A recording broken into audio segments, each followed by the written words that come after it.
Jazz committed so many stupid fouls, especially in the second half. That was the problem. How much blame, Jake, do you put on the officials for last night's loss? I mean, I think Luka's always going to get calls. So how much blame do I place? Yeah, they gave Luka calls. It's at his building. Like, what do you expect? You know what I mean? Like, that's how the league usually works. You know, if you're at, you know, what will forever in my mind be Staples Center, LeBron's probably going to get some calls, you know, like I just think that's the nature of the beast. And I think that, you know, I'm not a huge Luka guy myself. I think he's soft. I think that, you know, you can get into his head a little bit, but yeah, I mean, I'm not going to sit here and say that the officials were the reason you lost the game, but yeah, did Luka get calls? Yeah, absolutely he got calls. So, and yeah, I agree. The Jazz committed some dumb fouls last night, just some unnecessary, unneeded fouls. And I also think when you combine that with the turnover numbers, it's, you know, you wind up losing by one possession. Like, that's how good this team is. You did all that and still only lost by 3 points. Like, that's pretty good. I think the biggest takeaway for me last night is size. Like, you're going to have to figure out, Will Hardy's going to have to figure out a more consistent pattern of rotations. I think this small ball lineup that he likes to run, and I understand why he likes to run it, but I think this small ball lineup that he likes to run is going to be a problem. I think that when you look at the way that Will Hardy and this Jazz team play, I think that the real question here is, can you continue to start Jordan Clarkson and expect him to perform? He missed several layups in the second half, and if we're really truth-telling about this game last night, let's be honest, the Jazz should have won this game. This was a game that was in reach. This was a game where if they make 2-3 layups that they miss, they probably win the game. If they don't commit those two dumb fouls, you know, midway through the fourth quarter, they put them in the penalty, they probably win this game. If they draw more fouls, which is, hey, be aggressive, get to the basket, draw more fouls, you probably win this game, because with the game on the line, what did you have? You had the Mavs with a foul to give, right? So you were not in a great situation because you weren't aggressive enough and you weren't going to the basket enough, so you weren't drawing enough fouls. I think that absolutely is a talking point in this game.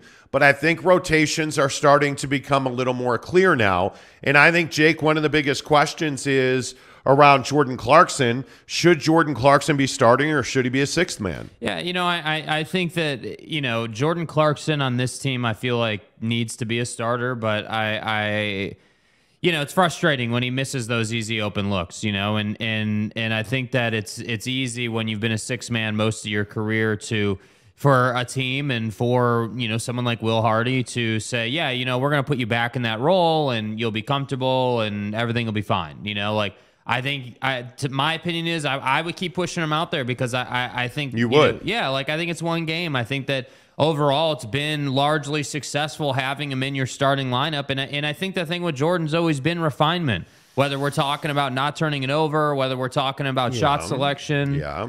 So, like, I think that process needs to continue. I don't know. I guess I view it differently. I think we need to see more of Colin Sexton. And I think, you know, whether it's, you know, 2 minutes, last night he played 31 instead of 33. I'd like to see Colin Sexton get a much larger run. I would like to see him get a far more important look. And I think the difference between starters and bench guys, if we're being honest, there's not a whole lot, other than I think you wind up playing 3, 4, 5 more minutes a night. And I think that Colin Sexton is showing you, as he is growing in strength and confidence in that knee, I think Colin Sexton is showing you that he's got a lot more to give to this team. And I think he's playing important minutes, and it is true that it matters who finishes, not who starts. But I look at the minutes he's not playing, and I look at some of the Jordan Clarkson turnovers, and I think it's pretty clear that when Jordan's on, he's great. But when he's off, he's way off. And those 2 layups he missed last night are perfect indicators of that. You're missing easy bunnies, right? And by the way, his defense wasn't exactly stellar last night either. And I think that when you look at what Colin Sexton brings right off the rack, he is a try-hard defensive guy. And I think that's really important. If this is a team that's going to be built on defense and scoring, you you had better be able to defend and score. And last night they couldn't defend and they couldn't score. And at times it was frustrating. I also wonder, what did you think of Lauri Markkanen last night? Now, if you just look at a box score, I think you're going to see that Lauri Markkanen played 34 minutes and give you 14 points and was 0 of 4 from 3. Like, I want to see them run sets to feature him. Mm-hmm. I want to see Lauri Markkanen get opportunities, whether it's shooting threes or getting to the basket. His mid-range game is nice. He's a really good free throw shooter with a great stroke. Like, I'd like to see them run more sets specifically designed to get him opportunities. Oh, and especially on a smaller team. I mean, when you're running out a small lineup, but you have Lauri on the floor, like he is, I think he's officially listed at 7 feet. So I mean, he's a guy that can be, he can be that guy that can create some awkward matchups for the defense. And I think he's athletic enough at his size to be a problem for like a 5, let's say, or even a 4 in some cases. And so, yeah, I mean, I do think they should run some sets for him. I think, last night, you going over that stat sheet there, like, yeah, clearly he didn't have a great night. Clearly shooting wise, it was not his best performance. And I guess I just leave this game thinking like there were a lot of ways they could have won this game. Like I felt like you kind of found a way to lose this game. And I think that the speed in the transition game was a problem for Dallas, just like we kind of thought it would be. But I also think that Luka is a magician at getting it going, and they don't really have an answer for when the other team's superstar gets it going. Like there's not a great answer defensively. Like Jordan Clarkson, while we're talking about him, like defensively, also last night wasn't great. So that's what I'm saying. Like I think a couple of their guys just didn't have a great night. And I think part of me is like, all right, well, let's not react too heavily to one game, but at the same time, I totally agree. Like, Jordan has to get better. I think, Lauri, you need to be more consistent. Like I would expect, like, I feel like a fair benchmark for Markkanen's 20 points a night. Like, I don't think that that's asking too much. I think that's well within his game. Like, you know what I mean? So like 14 points on the road, like I just feel like, hey, maybe if you hadn't gone, I think you said he went 0 for last night from 3. Like, he did 0 for 4, yeah. Like if you don't go 0 for last night, that's probably 20 points right there. So I don't know. I just think that they fell short of what their normal level of performance was. And yeah, Luka got some calls. And I think Jazz Nation has always been very willing to say that the officials are against them. And if you're blaming officials for losing the game, yeah, I mean you have other issues. The officials are not why the Jazz lost this game. I thought it was called pretty fair. I think the Jazz have to learn to defend without fouling. I mean, and I know that seems rather trivial, if you like, or whatever you want to say, but the Jazz have to learn to defend without fouling. It is that simple. It is critically important. And my feeling is that this team still has a lot more to give. And again, this comes with the caveat that I still maintain that this team is a fringe playoff team. I think this team is a 35-40 win team max. I think that's it. And I think that you're going to see changes will come to this roster, in January. And if I'm the Jazz, I'm just going to enjoy this run, this great start, and whatever happens in November and December, hey, that's all gravy for us, because if you don't win another game, great. If you win every other game, great. Mm-hmm. I think you understand that you are simply setting yourself up for the future with this roster. I am a little surprised, again, that we look at rotations, and I think rotations are probably the biggest talking point coming out of this game, and in that I think you have to figure out how you're going to use a guy like a Walker Kessler. I think you're going to have to figure out how to get Agbaji minutes, because I think Agbaji is a guy that you've got to find out what he is. Mm-hmm. Because when you have young athletic guards like that, I think we knew right away what Jared Butler was going to be. He was never, at least he never showed the chops to be a number one or a true big-time performer on this team. But I want to see what Agbaji's got, because he's compelling to me.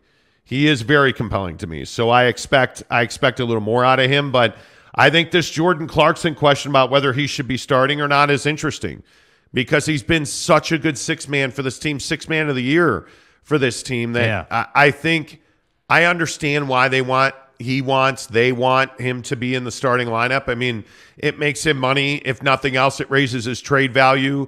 But last night, I think you have to limit Jordan Clarkson. When he's struggling the way he struggled last night, when he's missing layups, he's not making the extra pass, Those are all things that have been hallmarks of what's been good with this team this year. And when he's not doing that, I think you have to sit him down. You have to limit him. Yeah, no, I completely agree, and I think it's a nice solution for not making him feel like you're demoting him or something, or not making it a negative thing by putting him back on the bench. Like maybe you continue to start him, but yeah, if he's struggling on any given night, yeah, let's give 5-7 extra minutes to Sexton. Let's give some of these other guys opportunities. Maybe you do run out a more untraditional look with a Walker Kessler combination. And I think those are things that Will Hardy has to be willing to do as well. Like I think, when you're winning and you're off to this fast start and you're feeling really good about yourself, like you find this groove and you're like, all right, cool. We got a starting 5. We got this nice little bench rotation going. But then inevitably you're going to have that off night like last night. And so that's what I'm saying.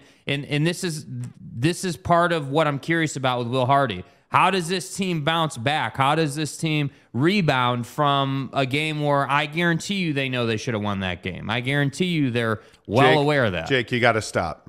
Jerry Jones's tongue would like to comment. Oh, okay, cool. What does Jerry Jones's tongue have to say? I know they replaced Matt Harpering with Holly Rowe in the name of diversity, but she's terrible. Well, he says good morning, by the way. That's fucking interesting, man. Jerry Jones's tongue. You named your YouTube account Jerry Jones's tongue. Hey, by the way, how much salt is on your tongue from your breakfast sandwich? That visual still disgusts me. Yeah. Nar. No. Nar. No. Jesus Christ Destroys Marxism says diversity is way overrated. Seriously, wokeness. I love good women workers. Okay. Let's move on. BB, good morning to you. Salty Drunk, hello. Mike Chase, what's up? Kenai Johnson says, top of the morning, fellas. Great game last night. We had it, but lost the lead like last year. Should we talk about Donnie and last night? No, let's not. Bitter party one. Let's not do that. Let's not do that. San Diego State Aztec, how the heck are you? Real men hit Callaway, he says. Well, yeah, we do. Well, yeah, we do. Real men hit with Callaway on during the okay. Hey, guys, good morning. Neville93 says, good to see you yesterday, Neville. Joshua Blaylock-Dixon says, watching the Mavs and Luka is frustrating. I can't stand him. Yeah. And I know I'm probably alone on this. He is one of the most punchable faces in the NBA. Oh, yeah, he's a douche. He is one of the most dislikable guys that I think Oh, what a loser! In all of sports, he's one of the most unlikable guys. Yeah. The only people who like him are Mark Cuban and his mom. That's it. I'm serious. Like, I don't know anybody. I don't know any normal functioning human being adult that's a fan of Luka Doncic. Agreed. I don't. Seriously. Jeremy Bolton says, good morning. Mornings suck. I need a nap. I agree with that. Yeah, join the club. Dude, we went home yesterday and did a bunch of work and did some stuff, had a pitch, all this stuff. And then at about 6 o'clock, Jake's like, all right, done working, going home. All right, cool. See you, dude. Fell asleep on the couch, woke up at 8:30, went upstairs, got naked, played a little tassel twisting. Twisting. What, haven't you ever played helicopter while you're standing in front of a mirror? You know. Anyway, the point is, right. Went to bed, fell asleep, didn't wake up until 4 a.m. Love to hear it. And I still feel tired. Whatever the sickness is needs to go away. Teddy Wayman, what's up? Provo Cougar fan. This happens more often when you get dresses with the lights off so as not to wake up the wife. Guys don't really care what color your shirts are anyways. Oh, people care. People care. I'm a clothes guy. You have to understand, I'm a clothes guy. That's right. So I wake up at 4. Generally, I'm getting dressed by 4:20 in the morning. Yeah. I'll take like a quick shower. Right about 4:20, I'm getting dressed, and I have a double closet door, and I use the light on my iPhone, right? I turn on the light on my iPhone. 13 Pro Max. And I put it up on the top shelf of my clothing, like in my closet. I have like a shelving unit. Yeah. Put it on the top shelf of my closet shelf, and the light shines down. I can see perfectly fine. The wife snores away. Yeah. And I get dressed, and generally I pick out what I'm going to wear the night before, and I have a particular shelf that I put my clothes on. So I have like a system in place. Yeah. So I just have to. I think you need a system when you're up that early. Like I think in the morning it's tough. Today I have to do laundry today because you know when you're at the end of your laundry cycle. Yeah, and you're trying to string it out as long as you can. Like, all right, if I don't do my laundry today, what do I got tomorrow? And the bigger issue is like I've lost some weight now, so like I don't have the clothing selection I once had. Do you even lift? And all of my pants are too big. So like I have these I don't know, they're Levi's. They're like these khaki colored Levi's that I love, but they're too big now. So it depends on what car I'm going to drive. Are you a belt guy? Do you like wearing belts? I don't like wearing a belt, but I have to wear a belt. Yeah. Because all my pants are too big. Yeah. So if I'm going to drive the Jeep, which is got a 3.5-inch lift on it, I can't wear the khaki colored Levi's. Right. And generally at 4 a.m, if I can put on yoga pants and get away with it, if I'm not going to see anybody, I'm going to put on yoga pants. Hell yeah. Because they're soft pants, they're comfortable. So today I'm wearing 3 layers. I'm wearing a t-shirt, a long sleeve shirt, and then the Callaway quarter zip. Yeah, and that's the other thing too. When you roll up to the Mav, it is always windy over here. Yes. You ever notice that? It's always really windy. Yes, it is West always Valley. windy in West. It's always windy in Salt Lake, let's be honest. So there is some of that too. Did you see we're going to have highs, and I want to say it's like in the mid to upper 30s. Let's check the forecast. We are going to have highs in the mid to upper 30s next week. Like I'm actually going to have to pull out a winter jacket. Yeah, it was supposed to snow today, the forecast completely changed. Yeah. Whatever. I'm so tired of the forecast changing. Want better fucking execution. We were supposed to have a high of 36 on Sunday. Now it's 53. Yeah. Whatever you say, Chief. Anyway, the point is, like my wardrobe now is evolving. I'm not wearing golf shorts and polos anymore. Yeah, you've transitioned. You have to transition into the fall, winter. Yeah, and I love wearing the sweat. I'm a sweatshirt guy. Oh, my 100%. favorite attire, without a doubt, is wearing sweatshirts. So why didn't you wear the sweatshirt today then? Was it just that it was dirty, or like what was the? Yeah, I've worn the Kill Crew sweatshirt like 3 times, and I'm a black guy. Like I like wearing black clothing. Yeah. My favorite sweatshirts are all Cubs. They're all blue. Yeah. So I'm not going to wear that. But I like my Kill Crew sweatshirts. They're black, but I've worn through them now. You know, it is what it is. Monty, it's no nut November, so I can't have any Jesse, walnuts. Don't talk to me. Or peanuts. Dude, you're a student. Don't talk to me about no nut November. Or macadamia nuts. Don't talk to me about that. Cold-blooded, clean, methodical, and thorough. Does this mean I can't have nut butter in the morning? No, you can. But he said it's no nut November, so no macadamias. It's a different reference than no almonds. Yeah, right. No pecans. Right, pecans. I don't know what you mean. Like what you know. It is what it is. He is one of the more punchable faces in the NBA. You're so right, Mike says. Thank you. You're welcome. Yeah, guy's a douche. You're welcome. Jesse Harsh says, can we just bitterly hate on Donnie as a fan base without Monty rubbing the salt in? No, because he was spectacular again last night. Incredible. Am I the only one watching Donovan Mitchell and saying to myself, man, if he was on the Jazz, they'd win a championship today? No, I've never said that. Donovan Mitchell last night in the 114-113 win by the Cavs over the Celtics in overtime, 44 minutes, 25 points, 2 blocks, a steal, 6 dimes, 4 boards, 3 of 9 from 3. How about that? His making the extra pass. Yeah. I don't know where this came from. By the way, I would also remind you, his defense is far better than it's ever been. Yeah, and people are noticing. I've never seen him defend this way. Yeah, it feels like the national media is finally picking up on that. You were right. Does it feel good? Yeah. Like you said he was going to do this. No nut November. My point is... No. I'm just telling you right now, I still don't understand why they traded him. Yeah. And if anybody wants to make me aware of why this team traded Donovan Mitchell, I'd love to see it. I'd love to see it. Mr. E says Donovan is on an MVP season. He is. Teddy Wayman says, I feel like we found a way to lose last night. Yeah, That's I think correct. you made too many mistakes. That's correct. And again, I go back. I think this is that Will Hardy game that's going to happen once every couple of weeks, where he should have changed his rotation in the second half and he didn't. And I think that came back to get him last night. Yeah, and I think, last night, like the size thing, I think is a bigger issue than rotationally speaking. I think obviously you can help it with rotations and you can get creative as a head coach, but I like last night thinking about Walker Kessler, being in this game more. Like, what would it have looked like if Walker Kessler gets, some ridiculous amount of minutes, let's say 35 minutes or some crazy number. But against two, though, because that's the problem. Christian Wood went off last night. Yeah, Christian Wood had a great game last night, and that's the thing. So it's like, I feel like we were texting about this game last night, and the two things that I really feel like this team needs right now are they need more leadership on the floor. Like, there's no way around it. Like, this whole concept of Mike Conley is this great leader, and I would agree. He's mentoring. Like, where was that leadership last night? Because the game gets hot, right? Like, Luka gets going in the second half. The Mavs get the momentum at home.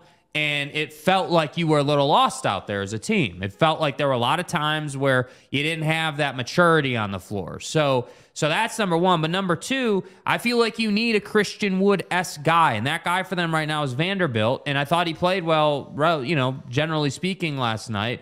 But I don't know. They need. That's what I feel like we're building to at the deadline so far, early on in the season. I'm just telling you now, what this team needed last night was that wing player, that 2-3 combo guy that would dominate. Because if you had an alpha male offensively, you win this game. Yeah. Right? That you don't need this team's defense is great. I mean, and again, Luka's always going to get his. I think we even talked about it on the show last night. Luka was going to score 30. That's just what it was, right? Yes. And my guy last night, yesterday going into this game, rather, I was worried about was Tim Hardaway Jr. Well, Tim Hardaway Jr. turned into Christian Wood. But you're fine. You lose 103-100. It's not like you gave up 120. We told you to get on the under on this game. And it absolutely played out. I think the number was 221. Like, their defense is fine. They need a killer offensively. And I don't think they have that. And I think that's why a lot of us sit here and wonder, why did you trade Donovan Mitchell? Like, that's the guy that you need here. Facts. And they're going to have to go out and find that guy. I don't know who that is. I don't know. And we'll see. There's a lot of guys shaking out. There's a lot of people that are going to be available at the trade deadline. And I don't know who that is, frankly. But if you add that 2-3 combo guy that's an absolute alpha, I think you're in really good shape. That's what this team needs. And I think if they'd have had that last night, they win this game. Almost certainly they would have won this game. If Jordan Clarkson doesn't miss those layups, they win this game. If they don't turn the ball over, they win this game. This was just that game that a rebuilding team kind of gave away, you know what? And it's frustrating, and you wake up this morning and you're like, why do I hate my job so much? Well, it's because you didn't go to trydaytrading.com/Monty.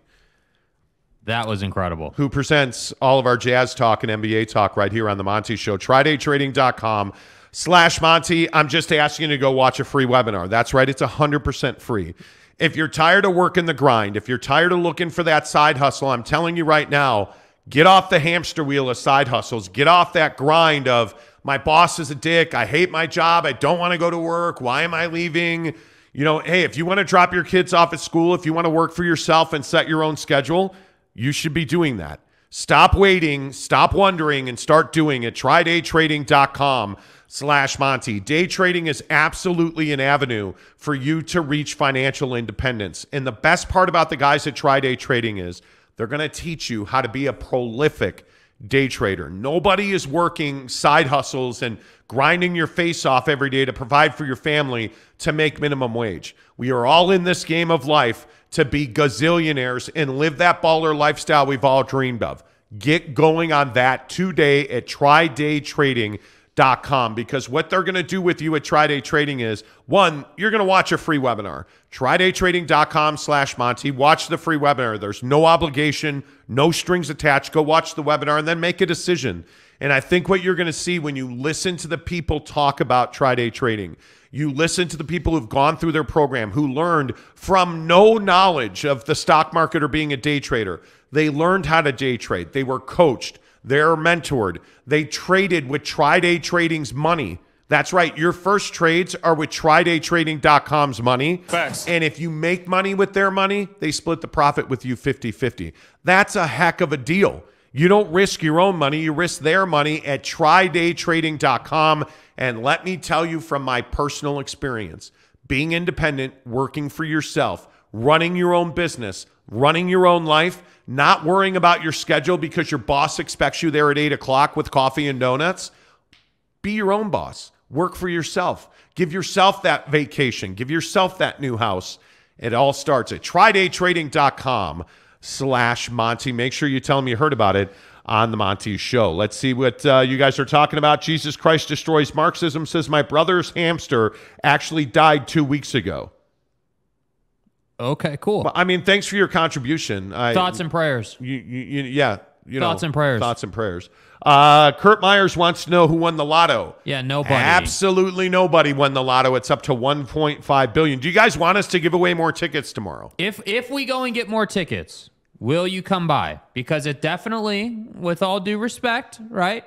It is a drive. It is extra. It is out of the way, but we're happy to go and do it if you guys want them. And we're happy to buy the tickets and give them to you for free. We are happy to do it. Travis says, Big Daddy Bedrock. Okay, so what was his name the other day? Big Daddy Magic. Yeah, Big Daddy Magic. Travis rolled in here the other day and said, well, 6 women at the Jazz game named me Big Daddy Magic, so I guess that's what we're going with. So that's how it's going to be. And then that turned into something else, which turned into Big Daddy Bedrock now. That's it, Skippy. What is that even? Travis, can you help me understand what Big Daddy Bedrock means? Come on, man. Jaron Patterson says, as a GM, it's a risk to keep him. Donovan is an amazing player, but as you say, Monty, championships are bust. In my opinion, we would have never won a chip with Donovan.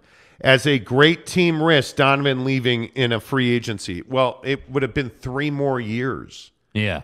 You had full control over him for 3 more years. He had just started an extension. And I don't think you can I don't think you can measure the impact of trading Rudy and how that would have positively affected Donovan Mitchell. Because that extra pass you talk about is only possible because the defense has to respect him so much. And what did Darius Garland say about Donovan Mitchell? He's the leader we've been missing in Cleveland. They're talking about his leadership.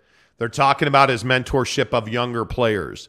They're talking about that extra pass. Like, I don't know. I'll always be a Donovan guy. Yeah. His game, the way he plays, the motor, the work ethic. I never have to wonder what Donovan Mitchell's doing over the summer because I know. Yeah. He's working. He's growing. His mid-range game, he's average. The guy's an MVP candidate. It is what it is. Really quick on that. The mid-range game, like last night watching a good portion of that game with Donnie, like I felt like, and I feel like his mid-range game right now is so much better. But I feel like there's a little bit of work it needs. Like there's like DeMar DeRozan, when he shoots it from the elbow, you're like, yeah, that's in. That's in. For Donovan, I still feel like there's a lot of touch and a lot of feel that he's trying to gather and sort of add to his game at game speed. Like I think he knows how to get to the spot now. Now he's working on being that savage where it's like, yeah, at a 55, 60% clip, I'm going to make that elbow shot, and I feel like once that happens for him this season, because it will happen for him, once that happens, that's going to totally transform what the Cavs are able to do, because you're already seeing how much of a problem they are, to defend because of Donovan Mitchell's willingness to make the extra pass. And so it's like, all right, once you're able to knock down that elbow jumper and you're making the extra pass, I mean, you're good to go. Like there's no defending that. Yeah, I think pretty clearly. Anyway, I think the Jazz are fine. I'm not saying that the Jazz are losing because Don's not here. Yeah. I just still hate that trade. I hate that trade and the bogey trade. The net on the Don trade is unquestioned. Like the trade absolutely makes sense. It was a good trade. Yeah. There's just no doubt about that. I think it is, without question, it's one of those things where you don't hate the trade because of what you got in return. I love the trade. I hate that Donovan got traded. I maintain that you don't trade guys like that. Like it is so difficult. That when we talk Utah Jazz basketball here on the Monty Show, presented by the Advocates, UtahAdvocates.com, I just feel like I miss him, honestly. as a casual Jazz fan, because you can't watch this team and not be a fan on a nightly basis. Yeah. As a casual fan of the Jazz, like, I miss Donovan Mitchell. I don't miss Rudy Gobert. I don't miss Royce. I miss seeing Donovan in the drip, the swag, the way he plays the game, the intensity he plays with, watching what he's doing for the Cavs. I freely admit I miss the guy. And it's not a thing where I think it, again, I'm not ripping Danny Ainge because I think Danny's done a good job. I understand why they made the trade. I miss Donovan Mitchell. That's really what it comes down to. And watching how he's transformed his game over the summer, watching his ability now, he's clearly in better shape. He's talking about how now he wants to dunk everything. That whole narrative last year they floated around about how he couldn't dunk anymore, and nonsense. Nonsense. I miss the guy's game. Yeah. I do. I miss the game. And you know, when we talk Jazz, it's different not talking about Don. That's all it comes down to. Are you used to seeing him in a Cleveland uniform yet? No, it's still incredibly awkward, and it's awkward seeing Cavs fans in Donovan Mitchell Cavalier jerseys. Yeah. It's still awkward for me. Teddy says, I will always like Spida. Still pissed we traded him and didn't. And don't get me started on the Bogey trade. That Bogey trade was terrible. Yep. Terrible. Yep. Royce agrees. Royce, too, says Bogey trade was the worst. I am falling in love with Lauri as a diehard Jazz fan. There's what's not to like about Lauri Markkanen. I still, like I said, not to be redundant, if you're just tuning in, I wish they'd run more sets for him. I wish that they would run more sets for Lauri Markkanen. Last night, when you're in a tight game like that, you have to have a go-to set of plays. You got to have 6-8 sets where, hey, I'm going to put Lauri in this spot because this is his favorite spot on the floor. He's comfortable shooting here. Let me give him the ball in this position to get him that shot. Yep. I want to see that. And I know that the NBA is going away from set offenses now where, hey, we're just going to run half court, which means give the ball to Luka and run pick and roll with Luka Doncic. Okay, I totally get that. I think when you're in a position like the Jazz are in and you're a younger team that's rebuilding and guys are coming together and you have these veteran guys mixed with these young guys, run plays for Lauri Markkanen, run plays for Colin Sexton, run plays. Like last night, the one thing that I missed last night was Jordan Clarkson had a wide open Mike Conley in the corner, didn't make the extra pass, bricked a fall away too. Yeah. Make the extra pass. Yeah. Like that's what I'm missing in this offense right now. And I think sometimes we get it, most times we don't. And when Jordan makes that extra pass, he's absolutely lethal, but it's not happening enough. Yeah. That's the thing that stands out to me. I want to see it happen more. But by no means am I feeling like last night was terrible. By no stretch. Caleb said, looked like we had control of the game. Luka iso ball is phenomenal. It's impossible to stop. And that's why I think you have to game plan for Luka's going to get 30. Now what are we going to do with the rest of those guys? Yeah, and the truth is, if we're being really honest, they had a 15-point lead in this game.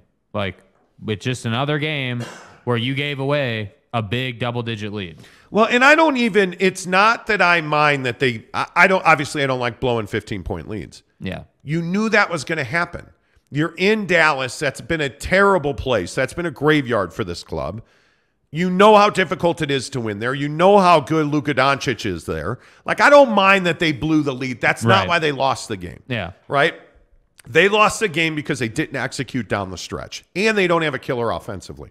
And I think this is why we talked about it yesterday with Lauri Markkanen. He's a number 2.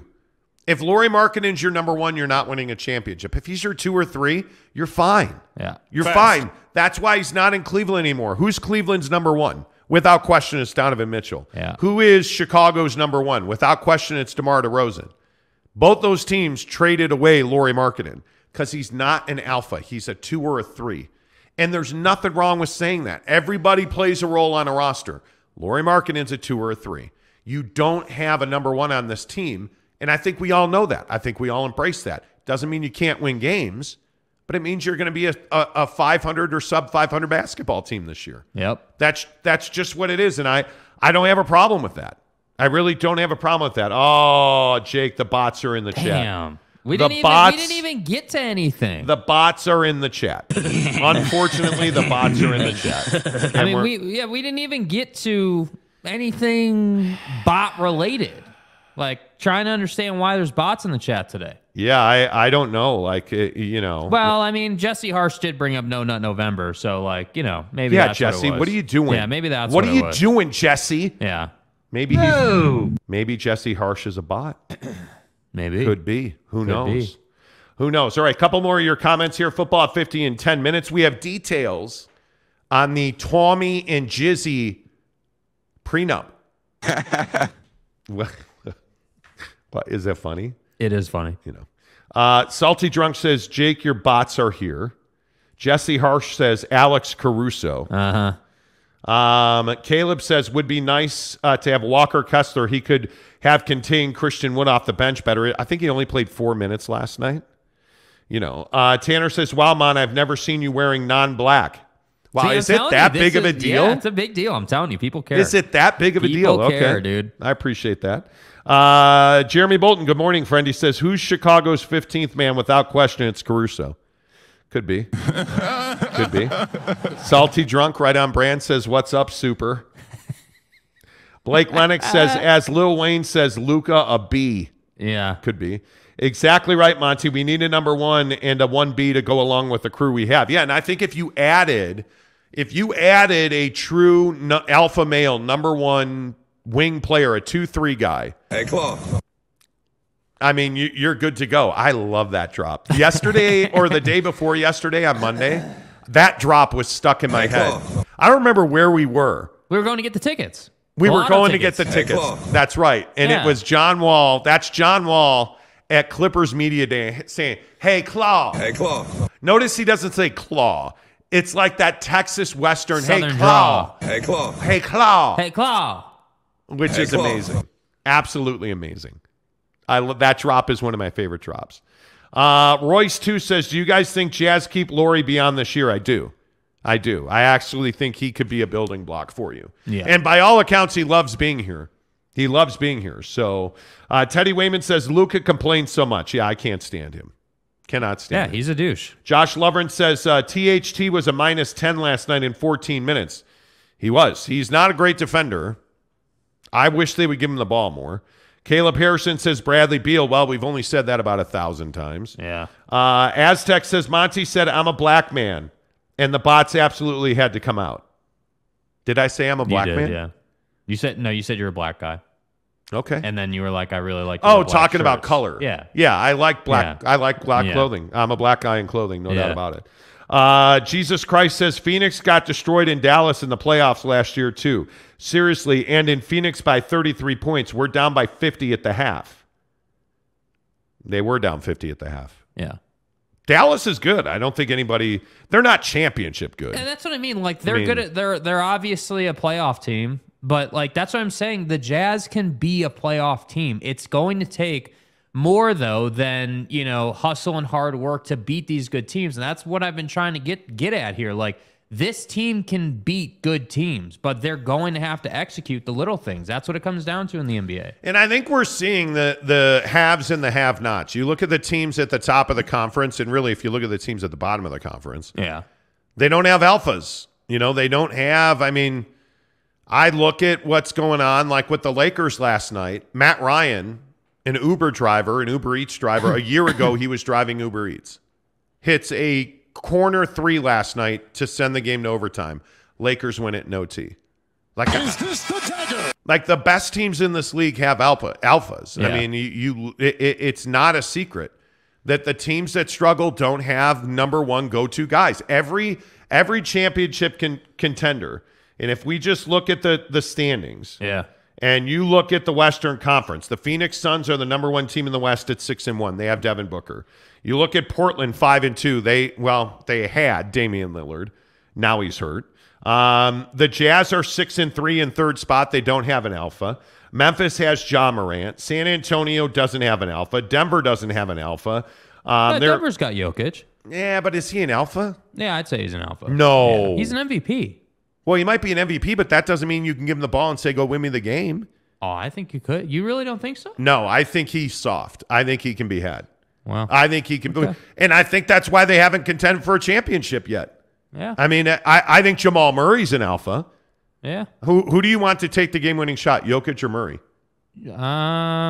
Pre-injury Murray, but I'd say Jokic now. Yeah. Like I think, the injury is the tough part. New Orleans, OKC, no alpha. Dallas is 4-3. They have Luka. Like Minnesota 4-4. Do they have an alpha on that team?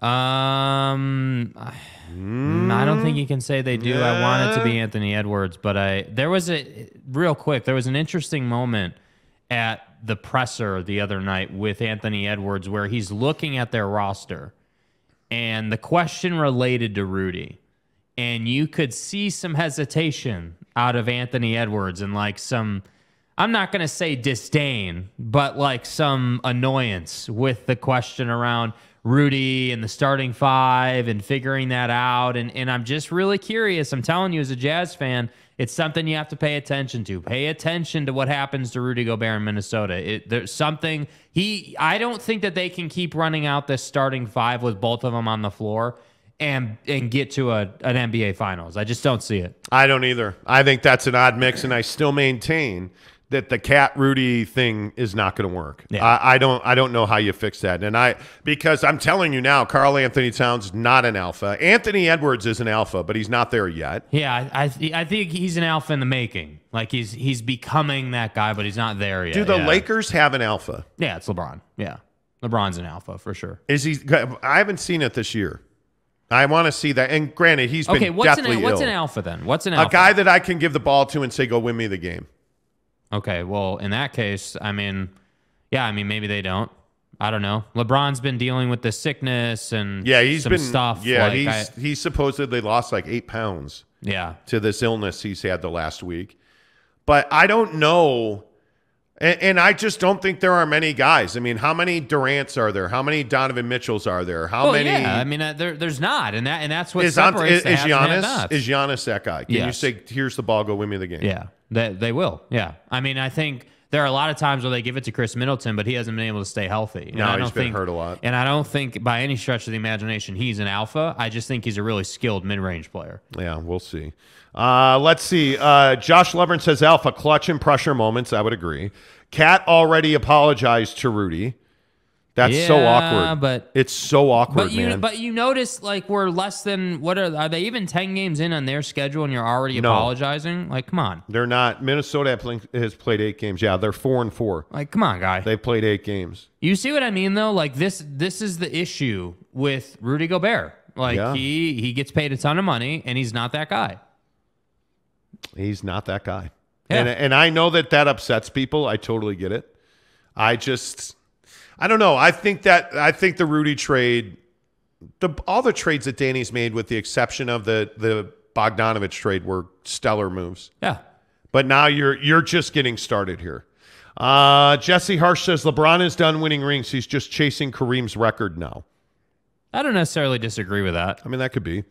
Caleb says very early to be talking about playoffs, but that's just how I feel about this Jazz team now until they show me otherwise. They need to start winning games by larger margins against good teams. Yeah, I think a lot of people are in that same spot. Look, they handled Memphis. I mean, you can't. There's no way around that. You handled Memphis. I mean, in that first game, you and I know Ja didn't play. Like, I understand, but still, they can only play who's in front of them. You beat the hell out of that team. So I'm saying, like, I don't think that last night's game against Dallas reflects this team's top end ability. Like, I think that last night was, some Will Hardy shortcomings, some rotationally, a couple of plays here and there, could have won him the game just from that, like just from coaching. And I think rotationally speaking, he didn't do much to help himself. And I think he's also learning on the fly. Yeah, I agree. Couple more before football at 50. Hey, don't forget, coming up in about 12 minutes, we'll talk about the Big 12 and Gonzaga. Mm-hmm. Do you guys, first of all, is it Gonzaga or Gonzaga? I think it's Gonzaga. Gonzaga. I agree. Gonzaga. They'll supposedly they're talking to the Big 12 and the Pac-12. It has been confirmed and not denied that Gonzaga met with the Big 12 in Dallas last week. They've also supposedly Gonzaga talked with the Big East, the Pac-12, and now the Big 12. So we'll talk about that coming up at 7 o'clock. Brandon Whiteside says tanking has commenced. No, it has not. No, it is not. Tanner says, Monty, do you still think that Rudy is the best big man in Jazz history? I do. Josh Levern, Don hasn't shown alpha spida in the postseason. I mean, Bogey was the guy to shoot the buzzer beater. Well, I think But that's the not play by that his was choice. drawn up. Yeah, like come on. Yeah, I don't agree with that. True, can't expect every game to be perfect. I would agree with that. Jesse Hirsch says, who's hated more in Utah, Westbrook or Chris Paul? Westbrook by far. Yeah. By far. Yeah. Josh Levern says, do we say Zags or Zogs? Okay, really? Yeah, I don't. Gonzaga. It's the Zogs. Gonzaga. It's the Zogs. Gonzaga. Yeah, that's the funny thing. It's Zags, but it's Gonzaga. Gonzaga. Yeah. Yeah, no doubt about it. At ESPN, I'll tell you a quick story. At ESPN, I was corrected when I said Gonzaga. It is absolutely Gonzaga. Mm-hmm. So, Tagovailoa. Tagovailoa mama. It's Tagovailoa. Yeah. It just is what it is. It's Udoka. It just is what it is. Mr. E says, I would pick Okor over Gobert, in my opinion. I'm not debating who the best big man Yeah, we're not Jazz. doing that.